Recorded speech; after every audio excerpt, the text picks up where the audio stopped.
परिपूर्णतम अवतार आहे. त्या परिपूर्णतम अवतारामध्ये लीला घडल्या, बाकीच्या अवतारात घडल्याच नाही. आणि म्हणून कृष्णाचं चरित्र वर्णन करायचं.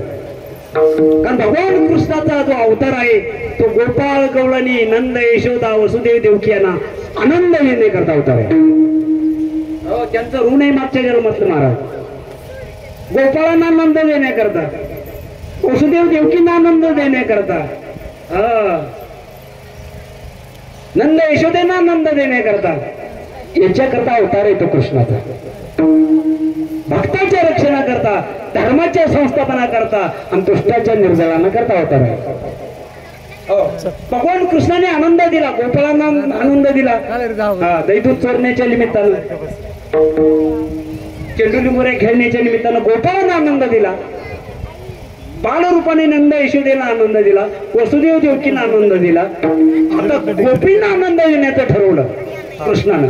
आता गोपींना काय आनंद द्यायचा, कृष्णानं ठरवलं की रास क्रीडेच्या निमित्तानं आनंद देण्याचं ठरवलं. कोणत्या निमित्तानं? रास क्रीडा. रास क्रीडेच्या निमित्तानं गोपींना आनंद देण्याचं ठरवलं भगवान कृष्णानं. भगवान कृष्ण गेलेले बासुरी घेऊन, आणि बासुरी कृष्णानंच वाजवायची बरं. तो हरी श्री हरी, तो हरी, तो हरी, हरी श्री हरी. आणि तुम्हाला मी असं का म्हटलं माहिती का, तुम्हाला पुढे कार्य सांगतो. ज्ञानदेव म्हणे ज्योतिषी निज ज्योती, आणि ती ही उभी मूर्ती विठेवरी, विठेवरचा विठ्ठल तो हरी, तो विठ्ठल. बासुरी त्याने वाजवायची. बासुरी वाजवायला सुरुवात केली महाराज.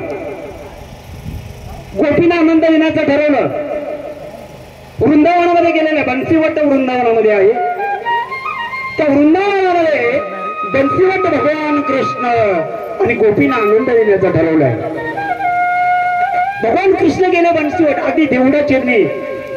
देवडा म्हणजे कसं, असं असं पाय, अति कृष्ण परमात्मा देवडा आणि बासुरी वाजवतोय. तो कृष्ण बासुरी वाजवतोय दादा. काय आवाज त्या बासुरीचा, काही मधुर आवाज आहे. ते का आपलं वाजवणं आहे का महाराज? आपलं वाजवणं कुठे पण जवळ थांबणार नाही.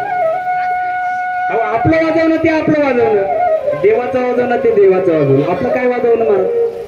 तो कृष्ण परमात्मा बासुरी वाजवताय. काही गोड आवाज आहे महाराज. आणि विठ्ठल बासुरी वाजवतोय, तोच श्री हरी. टाळी वाजव बरं विठ्ठला करता. तर कृष्ण परमात्मा बासुरी वाजवतोय दादा. काही वाजव नाही त्या बासुरी, काही गोड आवाज आहे. कसा बासुरी वाजवतो तो कृष्ण? देवडा जन्म असं तो आहे. वृंदावना म्हणजे बंसीवट त्या ठिकाणी आहे. आणि बासुरी वाजवायला सुरुवात केली. पण वाजवणं कसं पहा देवाचं, कसं वाजवणे पहा. वा, अति सुंदर. तर बासुरी वाजवायला सुरुवात केली. तो गोड आवाज, मधुर आवाज, मृदू मधुर मधुर वाजवितो.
काय कृष्णाचं वाजवणं आहे ते हरीचं वाजवणं आहे ते का आपलं वाजवणं आहे का? मी मगाशीच म्हटलं आपलं वाजवणं कुठून थांबत नाही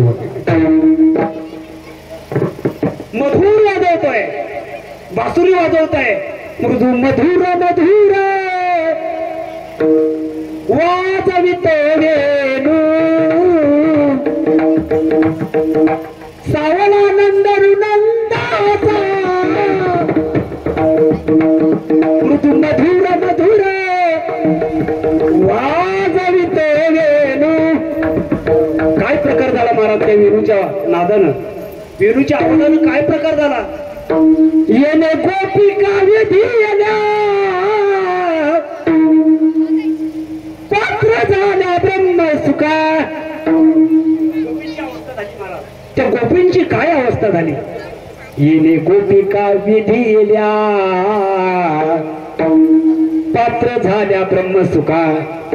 काय आनंद झाला त्या गोपींना महाराज. त्या वेणूच्या आवाजानं सर्वांना आनंद मिळाला महाराज. सगळ्यांना आनंद. कोणाला? गोवर्धनाला आनंद मिळाला. गोवर्धन पर्वत धनानू लागला प्रतिध्वनी येऊ लागला. वृंदावनी वेणू कोणाचा माई बाजे वेणू नादे गोवर्धन गाजे. गोवर्धन गाजू लागला त्या वेणूच्या नादानं. आता तुम्ही पर्वताजवळ गेले ना आवाज काढा मोठ्यानं हा प्रतिध्वनी आपल्याला येतो. तसा गोवर्धन पर्वत त्या वेणूच्या बासुरीच्या आवाजानं वेणू नादे गोवर्धन गाजे पुच्छ पसरानी विर विराजे मज भासती व्यादव राजे. अजून कुणाला काय अवस्था झाली पा त्या वेणूच्या नादानं. कुणाला काय काय अवस्था झाली? तृणाचारू विसरली गाई गवत खायची विसरून गेली. गाई एक ठाय झाली पक्षी कुळे निवांत राहिली. वैर भाव समूळ विसरली गाई वाघ एकत्र झाली. वैर आहे त्यांच्यामध्ये वैर आहे महाराज. पण वैरात तो ते विसरून गेले. हा वेणूचा नाव आहे. वैरपणा विसरले महाराज. वैर भाव समूळ विसरली. हा कशाचा प्रतीक आहे? हा वेणूच्या नादाचा त्या बासुरीच्या नादाचा प्रतीक आहे दादा. अजून काय अवस्था कुणाला अवस्था झाली? काय अवस्था झाली कुणाला पहा. हा यमुनेचं पाणी तुम्हाला कुणाला काय अवस्था झाली? एक तुकोबरायांचं एक प्रमाण आहे पहा. भुलविले भुलविले भुलविले भुलविले भुलविले वेणू नाते वेणू वाजव